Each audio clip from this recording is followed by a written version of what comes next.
Более 1000 FPV-дронов изготовили специалисты компании «Саха-дрон» за год. В компании работают люди, которые очень увлечены темой беспилотной авиации. Это инженеры, программисты, призеры и победители всероссийских соревнований по гонкам дронов. Об уникальных якутских беспилотниках расскажем в следующем сюжете.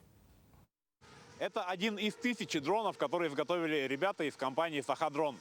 Уникальная разработка якутских инженеров зарекомендовала себя не только на гражданских соревнованиях, но и в зоне проведения специальной военной операции. И останавливаться на этом ребята не собираются.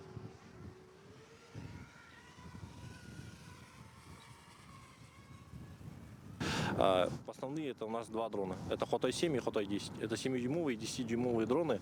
На данный момент данные дроны участвуют в зоне проведения специальной военной операции. Получаем обратную связь от наших ребят, и по их требованиям мы переделываем дроны и доделываем, чтобы они уже нормально там работали. Каждая модель дрона проходит испытания, в том числе и запуск в дождь и при ветреной погоде. Ни то, ни другое для них не помеха. В отличие от DJI Mavic, например, от фирмы DJI, ты сам управляешь мощностями мотора, мощностью потока, скоростью, наклоном. А в Мавиках, например, дроны сами летают и просто даешь им направление. Для них вот такие ветра, например, вообще не страшны, потому что скорость дрона может достигать до 250 км в час. Ну, так могу сказать, то, что во время шторма мы можем летать спокойно. Налаженная работа и энтузиазм коллектива компании «Саха-дрон» вывели якутские дроны на всероссийский уровень.